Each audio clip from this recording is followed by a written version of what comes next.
fantastic finale falls hosts' way in Cheltenham. Gloucestershire had extended their first innings lead to 210 by the close of play on day 3, but only have 2 wickets remaining to make use of that at the start of the final day's play. Worcestershire would be hoping to get bat in hand as swiftly as possible to attack the hosts' lead and claw their way to victory. It was a tense start to proceedings, only 2 Payne 4s coming in the opening 10 overs. And within 2 further overs, Gloucestershire's second innings was over, firstly Payne gone for 22, before Taylor went for 1, nicking behind off Finch.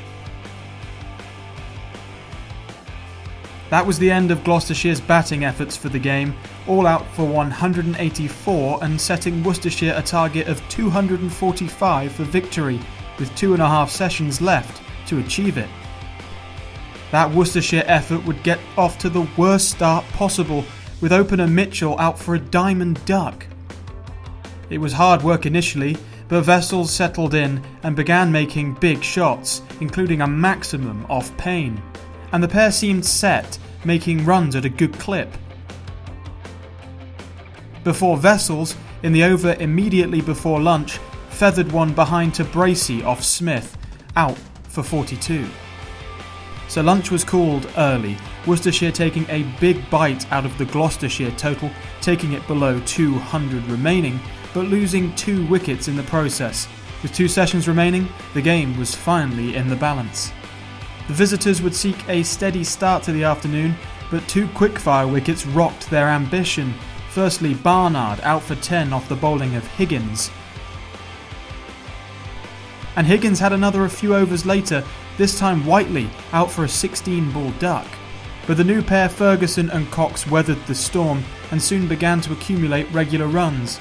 Ferguson was the more aggressive of the pair, picking up consistent boundaries. But it was smart batting, running effectively between the wickets. And with a crafty double, Ferguson reached his 50, an excellent knock coming off 129 balls. With that milestone reached, tea was called, Worcestershire 146 for 4 and needing less than 100 runs for victory, with 1 intriguing session remaining. The pair took their second session momentum into the start of the third, with some confident batting. But just as Cox was approaching his 50, he was gone, scooping one to Higgins and giving Bamber his first wicket of the day.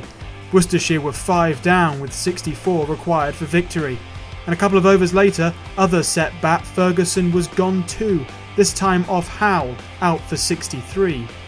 And when D'Oliveira went for only 11, we were in store for a riveting finale, with 48 runs required, but with only 3 lower-end batsmen remaining. But Leach and Parnell dug in, finding boundaries almost immediately after coming in.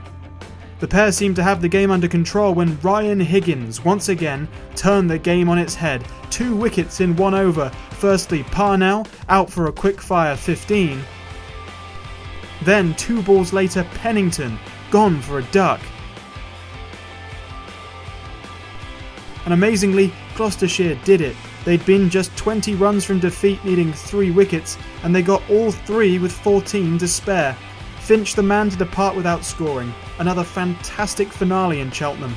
Victory for the host would see them take 23 points, whilst the visitors would come away with just 5.